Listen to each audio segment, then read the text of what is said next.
Define income and explain the characteristics of income. Definition. Under the Income Tax Act 1961, the term income is defined inclusively in Section 2, Subclause 24. It includes not just earnings in the ordinary sense, like salary or business profits, but also dividends, capital gains, voluntary contributions, and even lottery winnings. The list is not exhaustive and reflects a wide expanding interpretation of the term. Point 2. Inclusive nature. The definition in Section 2, Subclause 24 is inclusive, not exhaustive, meaning it covers items expressly mentioned and others that fit within the general understanding of income. Courts have consistently emphasized the substance over form, treating any monetary or non-monetary gain as income if it adds to the taxpayer as well.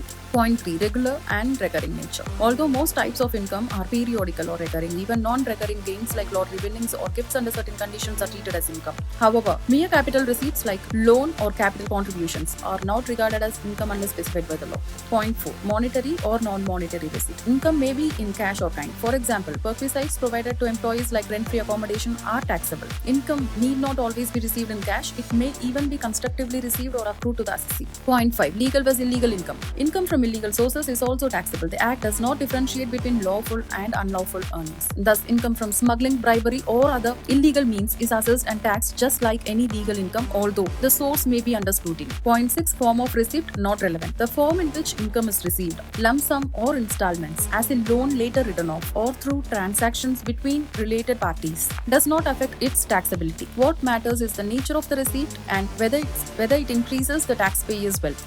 Point 7. Voluntary contributions as income. In the case of charitable or religious trust, voluntary donations are treated as income under Section 2, Clause 24, Subclause 2A, even though they are not commercial receipts. The logic is to bring transparency and accountability in use of donated funds. Point 8. Gifts and windfall gains. Certain receipts like lottery winnings, game shows, or monetary gifts above a specified threshold, especially without a valid occasion or blood relation, are considered income and taxed under income from other sources. These are taxed at special flat rates. Point 9. Accrual or receipt basis. Income is taxed on either accrual basis or receipt basis, depending on the method of accounting regularly followed by the assessee. Even if income is not actually received but is legally due, it can be taxed if it has accrued. Point 10. Judicial recognition. In the case of Naveen Chandra Mafatlal v. CIT 1954, the Supreme Court interpreted income to include capital gains, broadening the understanding of income to cover every profit or gain. This case laid the foundation for the expansive and inclusive approach of Indian tax law. Conclusion. Income under the Income Tax Act is a comprehensive and evolving concept, defined with an inclusive list and supported by judicial interpretation.